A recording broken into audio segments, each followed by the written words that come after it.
Hello there, and welcome to another edition of Studio 7 on YouTube West. Today we're going to talk about a 2019 movie called Ford vs. Ferrari. And what I've come to understand about this movie so far is that it's Ford's attempt to enter the racing industry, specifically the 24-hour endurance race held in France at Le Mans, and where Ford wants to go head-to-head and beat Ferrari to help their marketing of their new product lines, including the cars that I own, the Mustang. To do this, they enlist the help of Carroll Shelby, who is portrayed by Matt Damon, and Carroll Shelby brings with him Ken Miles, a race car driver who is portrayed by Christian Bale, and they are the leading members of a cast of excellent characters, whose names, I gotta be honest with you, I'd have a hard time pronouncing, so I'm just gonna list them for you here. What I like about this movie is it seems to hold to dialogue. It seems to hold to continuity more than it holds to green screen and effects, and the racing and the cars themselves, which are heavily portrayed in the movie, are really second nature to the development of the character and of the story. And it's just an excellent job all the way around.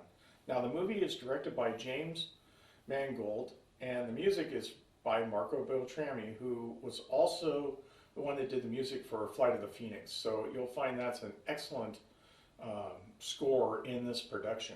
But what's really nice is that the effects that are needed to recreate the races are not overdone. So it's a physical movie. It's a physical driving movie, and I kind of like that aspect. Now, Christian Bale's wife is portrayed by the same lady we've been seeing in Outlander, if you've been following that series, and she does an excellent job. Everybody seems to really kind of fit the part that they've been cast in, which is nice, because a lot of movies lately, people are being thrown into roles and they're being kind of compressed in there, and they're giving these quick little one lines or two lines or little action sequences, and then we're never seeing them again, and there's no character development, there's no story development. And in Ford versus Ferrari, we seem to be getting that character development to relate to the people involved in the movie, and we're getting the physical development of the story. You got a plan? It's high risk. No high risk. Extremely high risk. The unique cast of characters in this film could never have accomplished what they had accomplished without each other. And this was a moment of them all working together that would never be the same for any of them. What are they doing? Making your car faster. These guys were in a little garage in Venice throwing cherry bombs at people walking by on the street. They aren't the people that you'd say, all right, these guys are gonna go dominate the world stage. But it was this weird mix of people who were able to do what nobody thought could be done.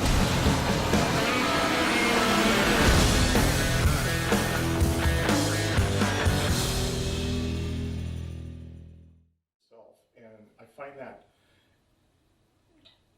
just so important in Hollywood because there's been so little of it. The other thing I really like about this movie is it's original. It's not another Charlie's Angels remake. It's not a Marvel, we're just introducing another superhero and we'll sell a bunch of cereal and a bunch of other stuff.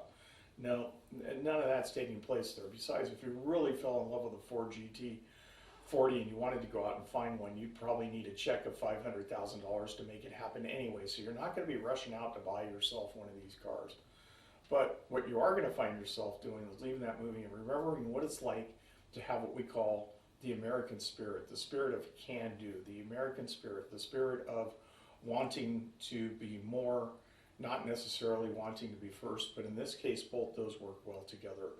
And what also works well together is the way that Matt Damon portraying Carroll Shelby portrays the icon, the World War II vet that wants to stand up for what he believes in and wants to continue what he's doing, and he will, if he has to give up racing, he's going to be involved somewhere. And one thing we've noticed about him is the can-do attitude. Now, Ken Miles is a British person that's been transplanted to the United States and just taken up racing, and it's great because he blends and he fits right in with Shelby's attitude, and so the two of them together can play off of each other for a few scenes, and they can work together for a few scenes, and that works out really well.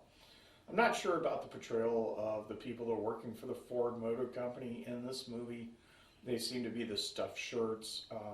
John Barenthal playing Lee Iacocca, he just does a really good job. And I've never met Lee Iacocca, but I know one thing about the man: he was damn smart.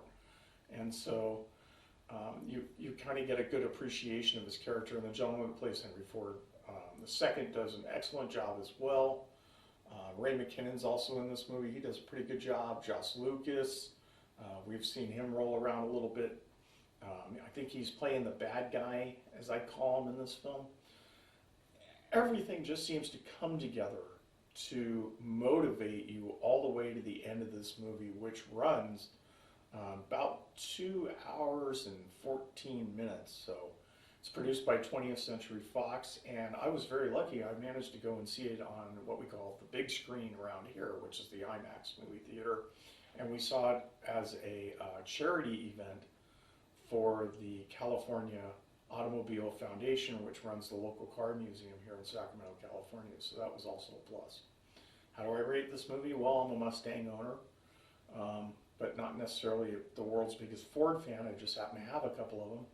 But I can tell you that I rate that as well as I rate my 1967 sedan, and that is that I rate this movie 7 out of 7.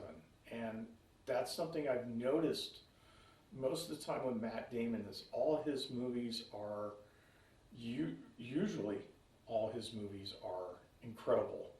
And he's had a couple of losers, but this is not one of them. And with Matt Damon and Christian Bale, they earned their 7 stars for this movie. So if you get the chance, then you should go see it. It's really worth spending your time.